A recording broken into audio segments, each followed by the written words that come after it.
Bismillahirrahmanirrahim. Assalamualaikum warahmatullahi wabarakatuh.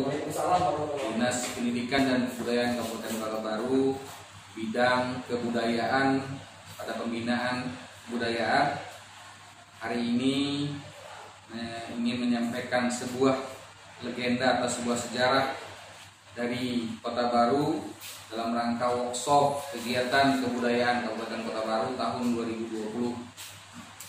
Bapak, Ibu, saudara-saudara sekalian yang berbahagia, kami akan menceritakan sejarah sebuah negeri legenda Kota Baru dan sebuah kejadian kota gaib Sarinjana.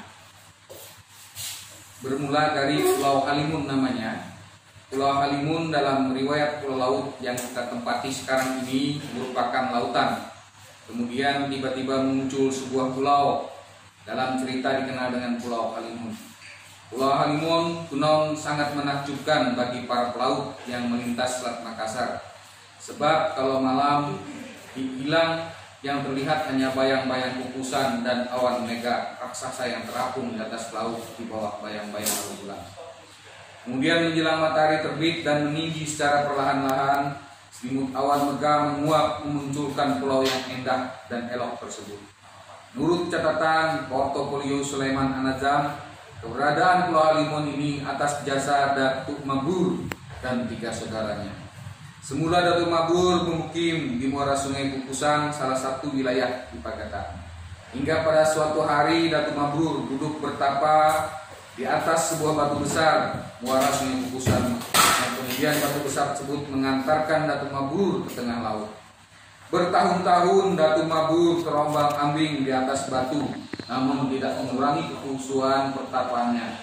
Sehingga atas upaya pertapaan tersebut, batu tempat pertapaannya menjadi sebuah pulau yang kemudian diberi nama dengan Pulau Halimun. Ketika kemunculan Pulau Halimun, Datuk Mabur kemudian menjadikan sebuah tempat pemukiman bagi keluarganya. Pada suatu hari, Datuk Mabur mendapat kunjungan dari sahabatnya, yaitu Datuk Pucung. Dalam pertemuan itu, Datuk Mabur kemudian meminta tolong kepada Datuk Pucung agar mencarikan gunung yang ada di Pulau Jawa, agar nantinya Pulau Halimun menjadi pulau yang sangat indah dan elok. Datuk Pucung dengan sangat hati memenuhi keinginan sahabatnya tersebut. Kemudian didatangkannya lah sebuah gunung yang kemudian dikenal sampai sekarang dengan Gunung Jambangan. Inilah Gunung Jambangan yang dibawa oleh Datuk Pucung. Berikutnya, dalam sebuah riwayat Bahur Raji, di lain riwayat juga diceritakan ketika Sultan Suryantah memerintahkan Datuk Pucung untuk mencari kayu ulin 4 batang untuk yang guru masjid yang akan didirikan di Kuin Kerajaan Banjar. Setelah Datuk Pucung menerima titah penembahan, kemudian segera berangkat ke timur. Sampailah Datuk di muara Sungai Kukusan, Pagatan. Akan tetapi setelah menyusuri hutan belantara, tidak menemukan kayu yang dimaksud. Hingga akhirnya Datuk Pucung bertemu dengan seorang petapa di muara Sungai Kukusan yang bernama Datuk Mabur. Datuk Pucung tinggal beberapa saat dengan Datuk Mabur di muara Sungai Kukusan. Kemudian terjalinlah persahabatan yang baik antara kedua datuk tersebut. Hingga suatu hari Datuk Mabur minta bantuan kepada Datuk Pucung, sahabatnya yang sakti mandraguna, untuk mencarikan sebuah gunung yang indah di Pulau Jawa yang kelak akan diletakkan di sekitar Sungai Kukusan. Tanpa banyak pikir dan bicara, Datuk Pucung pun berangkat ke Pulau Jawa. Karena menggunakan ilmu lari yang sangat cepat, sebentar saja sampai ke tempat yang dituju. Kemudian diambillah sebuah gunung, lalu diikatkan di atas punggungnya dengan tali. Kemudian dengan cepat pula gunung itu dibawanya kembali kepada Datuk Mabur. Sampai sekitar muara Sungai Kukusan, tali pengikat gunung putus dan gunung tersebut jatuh ke laut. Sekarang gunung tersebut dikenal dengan Gunung Jambangan yang ada di Pulau Laut. Keberadaan Datuk Mabur, ini gambaran Datuk Mabur. Dalam catatan sejarah, istilah Datuk dikenal dengan dalam tingkatan sosial dalam masyarakat Melayu seperti Sumatera, Malaysia, dan Kalimantan. Konon masyarakat Banjar memberikan gelar Datuk kepada orang yang alim dan soleh, kepala adat, orang yang sangat dituakan, serta pahlawan yang memiliki kesaktian mandraguna yang sangat hebat luar biasa. Seperti itu juga seorang petapa yang sakti mandraguna bernama Datuk Mabur, yang kemudian berjasa membangun peradaban di Pulau Laut. Datuk Mabur mempunyai hubungan baik dengan para datu-datu yang sangat sakti mandraguna di Pulau Kalimantan. Di antaranya adalah Datuk Pucung Arya Malangkang, tokoh legenda yang membangun peradaban di Amuntai, Hulu Sungai Utara. Setelah dalam pertapaan, Datuk Mabur berhasil memunculkan Pulau Halimun lengkap dengan gunung yang sangat elok dan cantik. Kemudian Datuk Mabur berniat untuk berkeluarga dan mempersunting seorang putri dari Pulau Dewata atau Pulau Bali. Dari hasil perkawinan tersebut melahirkan keturunan 7 orang anak, terdiri dari 6 anak laki-laki dan 1 anak perempuan. Keturunan Datuk Mabur. Keturunan tersebut bernama 1 Datuk Belang Ilat, 2 Datuk Ning Karang Kambungan, 3 Datuk Ning Karang Bayingsang, 4 Datuk Ning Karang Kintang, 5 Datuk Ning Karang Jangkar, 6 Datuk Ning Karang Kurung, dan 7 Datuk Kalamiwang.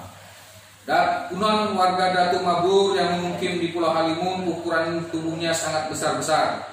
Hal ini dapat dilihat dari berbagai peninggalan prasejarah yang ada dan telah ditemukan oleh masyarakat Pulau Laut.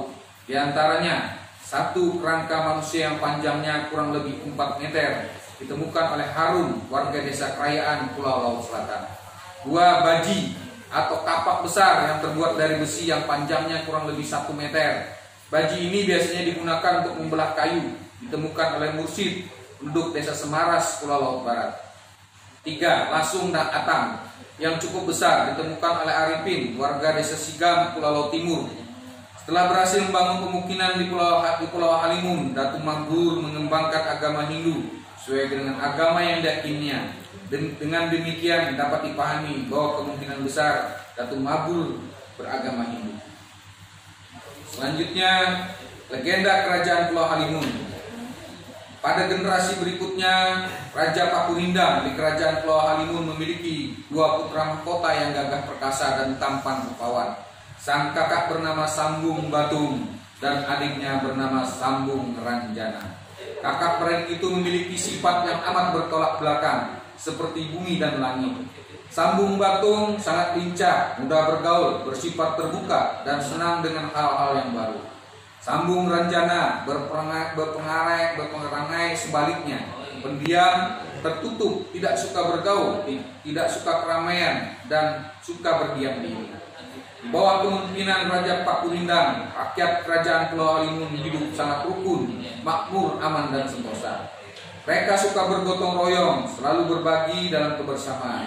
Kebutuhan sandang pangan mereka hasilkan sendiri, karena tinggal di satu pulau. Mereka saling mengenal, tidak ada rahasia di antara mereka, semuanya seperti satu keluarga.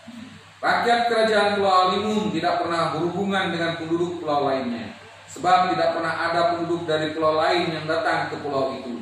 Dari luar, Kerajaan Pulau Halimun memang tidak nampak, sebab selalu diselimuti oleh kabut dan megah.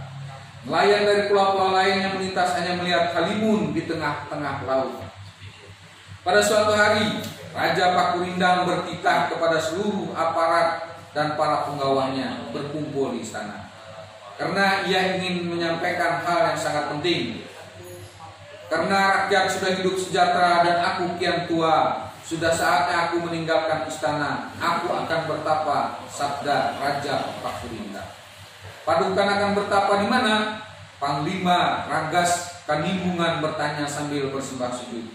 Karena tubuhnya tinggi dan sangat besar sekali, lantai istana bergetar oleh langkah tegapnya. Senjatanya kapak raksasa yang berat sama dengan seekor kerbau jantan selalu tersandang di bahunya. Di pulau ini juga, di puncak gunung, diselimuti mega, kata Raja Pakurindang. Maaf, ampun Paduka. Bagaimana kalau Paduka tidak ada? Siapa yang akan bertinta? Sambuluan, penasehat kerajaan bertanya sambil mengusap kumisnya. Putraku Sambung Batung akan bertahta dan menjalankan pemerintahan, kata raja. Tentu saja dengan bantuan kalian, para panglima, para penggawa. Tapi walaupun aku nanti tak lagi bermukim di sini, bukan berarti aku akan menghilang sama sekali. Dari puncak gunung aku akan memantau semuanya. Sekali-sekali waktu akan memberikan petunjuk dalam bentuk isyarat dan tanda-tanda bendera. Apa yang kami harus lakukan Ayahanda? Kata Sambung Batung. Jadilah pemimpin yang adil dan bijaksana. Rukunlah dengan Sambung Ranjana. Kalian harus beri teladan. agar menjadi panutan. Bukankah sebelum mangkat dahulu mendiam ibundamu sudah mengajarkan hal-hal seperti itu? Sambung Batung dan sambung Rencana mengangguk. Tidak ada tawar-menawar lagi.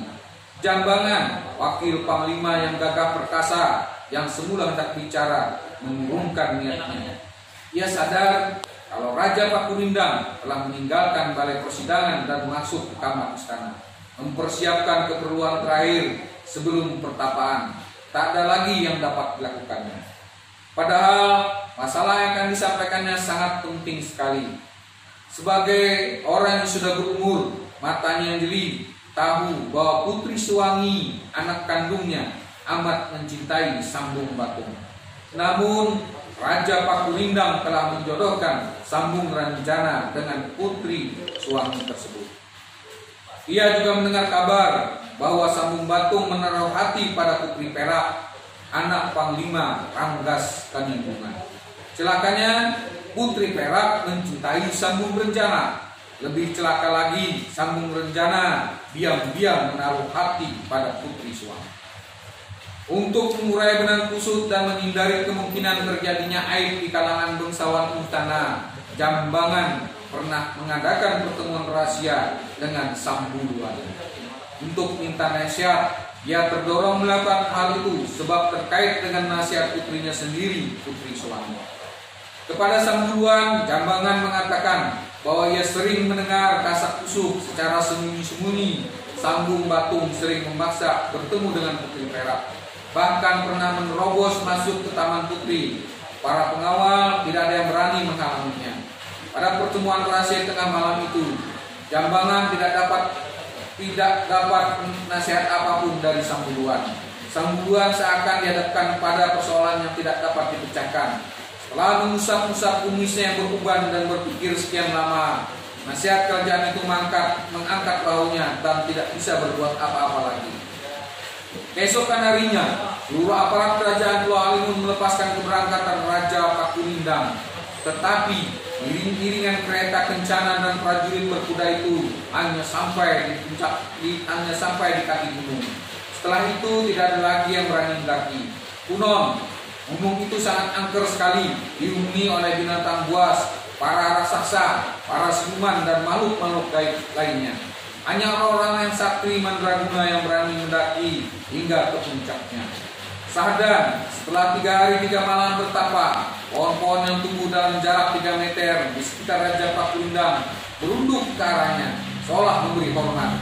Setelah 7 hari 7 malam, semak belukar dan pepohonan besar berjarak 7 meter melakukan hal serupa. Hal ini berlangsung terus-menerus sampai dengan pepohonan yang berjarak 99.909 meter. Semuanya tunduk dan takluk, seakan-akan bersembah sujud dan menyatakan takluk diri pada Raja Pakurindang. Di kejauhan, semak belukar dan pohon itu berbentuk pegunungan yang diselimuti oleh megah atau awan. Seperti saat dipimpin Raja Pakurindang, di bawah kepemimpinan Sambung Batung, rakyat kerajaan Pulau Halimun hidup tentram, damai, aman dan makmur serta sentosa. Sebagai pendamping hidup, ia menyunting Putri Perak. Pesta perkawinan berlangsung dengan meriah dan dirayakan seluruh rakyat kerajaan. Beberapa tahun kemudian, suatu hari terjadi peristiwa yang amat genting. Dalam sidang istana yang dihadiri seluruh aparat kerajaan, terjadi pertengkaran yang amat sengit antara Sambung Batung dan Sambung Rencana. Mereka berbeda cara dalam mengatasi persoalan. Dari penjuru desa, aparat kerajaan mendapat laporan tentang terjadinya peristiwa yang mengancam kelangsungan hidup warga. Sidang berjalan tegang. Hanya beberapa orang yang berani bicara, yaitu Panglima Ranggas Kanimpungan dan penasehat Sambuluan. Ananda berdua, Pamanda harap sudahilah pertengkaran ini. Lebih baik kita mencari cara mengatasinya, usul Sambuluan. Tidak Pamanda. Kanda Sambung Batung harus bertanggung jawab atas masalah ini. Sambung Rencana berteriak keras. Jambangan dan Sambuluan lantar mengangguk mengiyakan. Di kerajaan ini tidak ada yang mampu membuka rahasia mantra penibak Halimun, kecuali dia orang yang sangat berpengaruh. Jelas, dia ingin merusak tatanan dan kedamaian dengan memasukkan budaya dari luar. Melihat keadaan Kian Genting, peserta sidang mulai berdiri satu persatu, terpecah menjadi dua kelompok. Satu kelompok mendukung Sambung Batung, yang lainnya memihak Sambung Renjana. Dalam keadaan hidup ini, kita jangan terpecah belah. Panglima Ranggas Kanimbungan berusaha menengahi. Tuduhan Ananda Sambung Renjana tidak berdasar. Pamanda berharap, cukup Pamanda, bentak Sambung Renjana. Pamanda tentu saja tak mau menyalahkan menantu sendiri. Kalian telah bersekongkol. Kalian ingin menjual negeri ini kepada orang asing dan membuka diri pada kerajaan lain. Mendengar sikap adiknya yang tidak sopan dan sudah keterlaluan, Sambung Batung tak mampu lagi menahan amarahnya. Apalagi kata-kata kasar itu ditujukan kepada mertua sekaligus guru yang sangat dihormatinya. Jeritan istrinya, putri perak tak dihiraukannya lagi. Dengan sekali lompat, Sambung Batung sudah berdiri di hadapan Sambung Renjana. Ketika ia akan membuka mulut, semua orang dikejutkan dengan suara gemuruh, disusul dengan guncangan keras. Mendadak, udara terasa amat sangat panas menyengat. Seketika suasana jadi kacau balau. Setelah guncangan meredah, kecemasan membayang di seluruh wajah aparat kerajaan. Ketika melihat rombongan warga berdesakan memasuki balai sidang. Mohon ampun Paduka, sudah sejak tadi kami ingin menyampaikan hal ini, tapi kami tidak bisa masuk karena harus menyelamatkan diri. Dengan isak tangis mereka melapor. Tanpa sebab yang jelas, hewan ternak mereka mati mendadak. Tanaman, pepohonan, sawah, ladang dan kebun menjadi kering kerontang. Kami mohon perlindungan, Paduka, bencana telah melanda negeri kita ini. Tanda-tanda dan isyarat sudah terlihat. Di gunung pertapan Raja Pakulidan telah berkibar bendera merah menandakan adanya bencana. Sambung Batung dan seluruh aparat kerajaan terkejut. Mereka tertegun, tenggelam dalam ketakutan. Mereka ingat amanah Raja Pakulidan. Jika di puncak gunung berkibar bendera putih, itu pertanda datangnya kedamaian dan kemakmuran. Jika berkibar bendera kuning, pertanda kekeringan dan penyakit. Kalau bendera berwarna merah, maka pertanda akan datangnya malapetaka dan bencana besar. Melihat Sambung Batung dia mematung, penggawa 9 segera mengaturkan sembah. Mereka memohon agar lingkungannya melakukan tindakan nyata untuk melindungi seluruh rakyatnya, memberikan bantuan dan pertolongan. Namun Sambung Batung tetap membisu. Sebuah goncangan dasar dan hawa panas tiba-tiba datang lagi, lebih kuat dan lebih panas daripada tadi. Di antara suara gemuruh dan hawa panas yang menyengat, lantai dinding dan pilar-pilar istana retak dan roboh satu persatu. Sambung Renjana berteriak, Sambung Batung, kau pengkhianat, kau telah melanggar wasiat leluhur, semua ini salahmu. Paduka, tolonglah jangan bertengkar lagi. Mari kita bersatu mengatasi masalah ini. Panglima Ranggas Kanimbungan menengahi. Bersama penggawa 9, ia berpegang tangan satu sama lainnya. Mereka berdiri di antara pilar-pilar istana yang retak. Mari kita bulat tekadkan, satu hatikan untuk mengusir kekuatan jahat ini.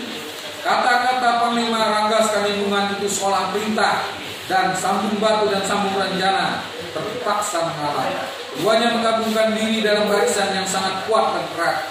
Namun mereka tak mau bergandengan tangan. Alhasil Sambung Batung di ujung barisan sebelah kiri, Sambung Renjana sebelah kanan. Panglima Ranggas Kanimbungan di tengah-tengah, dipimpin Panglima Ranggas Kanimbungan. Saat mereka menjamkan mata, menghimpun kekuatan gaib dengan mantranya masing-masing, menyalurkan melalui tangannya masing-masing, serempak mengumpulkan sekuat tenaga sambil berteriak. Sasaran pukulan mereka adalah arus panas berapi yang berpusar di hadapan, berpusar seperti angin puting beliung. Apapun yang dilintasinya akan roboh dan terguling. Tapi bukannya berhenti, arus panas berapi itu malah berbalik dan memantulkan pukulan yang mereka lancarkan. Mereka terlempar jauh sekali, terpencar dan jatuh dengan pakaian hangus dan tubuh lecet-lecet. Tapak besar Ranggas Kanimbungan pun terpental jauh. Kelak dia akan menjadi pulau kapak.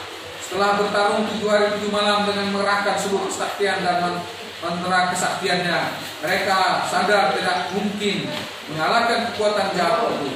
Setelah itulah ketika langit gelap dan hujan deras turun, di angkasa terdengar suara, suara yang amat mereka kenal, yaitu suara Raja Pakurindang. Wahai warga seluruh Pulau Halimun, percuma kalian melawan. Ini sudah takdir, tidak ada yang harus disalahkan. Dan kalian anak-anakku, dengarlah perintah dan titahku. Hamba Ayanda, Sambung Batung dan Sambung Renjana serempak menyahut lemah dan gemetar. Sambung Batung, engkau dan Putri Perak tinggallah di utara pulau ini. Teruskan keinginanku membuka diri dan membaur di alam nyata.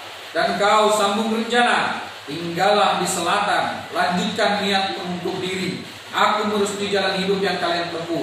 Namun ingat, meskipun hidup di alam berbeda, kalian harus tetap rukun, harus tetap bantu-membantu dan saling mengingatkan. Pesan Ayanda akan kami junjung. Sambung Batung dan Sambung Renjana serempak menyahut. Bersamaan dengan itu gelegar guntur, kilat petir membelah angkasa. Hujan turun deras menciptakan banjir besar. Dari puncak gunung air menggelontor bagaikan ditumpahkan, melongsorkan tanah bebatuan, hewan-hewan dan pepohonan. Pohon-pohon besar tumbang disambar petir, tercerabut hingga akarnya. Dihanjutkan air dengan cepat muncul ke pemukiman penduduk. Melanda istana, menerjang apapun yang menghalangi jalannya. Banjir besar tersebut juga menghanyutkan Putri Suami. Putri Suami menangis sedih, berkepanjangan hingga kasihnya yang tak sampai kepada Sambung Batung. Ia berserah diri kepada banjir yang menghanyutkannya di sebatang pohon. Arus air membawanya ke laut. Dalam gemuruh guntur, petir, angin, hujan dan badai, ia menangis terpisah-pisah tak henti-hentinya. Dengan penuh susah dilemparkannya lah serudung yang basah oleh air matanya. Serudung itu diterbangkan angin jauh sekali. Kelak ia akan menjadi pulau serudung dalam duka dan setapa. Ia bersumpah tak akan bersuami dan akan mengasingkan diri. Karena sumpahnya itu, Putri Suwangi menjelma menjadi pulau tersendiri yang namanya Pulau Suwangi. Dipisahkan oleh laut dan berada di sebelah barat kerajaan Pulau Halimun yang masih dapat memandang ayahandanya Jambangan yang menjadi Gunung Jambangan. Gunung Jambangan masih berdekatan dengan Sambung Renjana yang menjadi Gunung Saranjana. Gunung yang penuh misteri dan teka-teki. Sambung Batung menjadi Gunung Sebatung, berdampingan dengan Gunung Perak. Banjir besar itu juga menghanyutkan Sambung Lantar. Setelah sekian lama hanyut, ia terdampar di tempat yang kemudian bernama Desa Lontar. Penggawa 9, yaitu Matasiri, Maradapan, Margalap, Marabatuan, Marmalikan, Mardanawan, Marakalambau, hanyut paling jauh dan menjadi Pulau 9. Seluruh kesaktian yang mereka miliki melebur menjadi satu, menjadi pulau yang namanya Pulau Seluku. Demikian cerita legenda Pulau Halimun, dan kita lanjutkan pada episode selanjutnya. Mudah-mudahan saudara-saudara dan kawan-kawan mengikuti selalu kegiatan kebudayaan yang ada pada Dinas Kebudayaan Kabupaten Kota Baru ini. Demikian, mohon maaf bila ada hal-hal yang kurang dan salah. Bila itu. Assalamualaikum warahmatullahi wabarakatuh.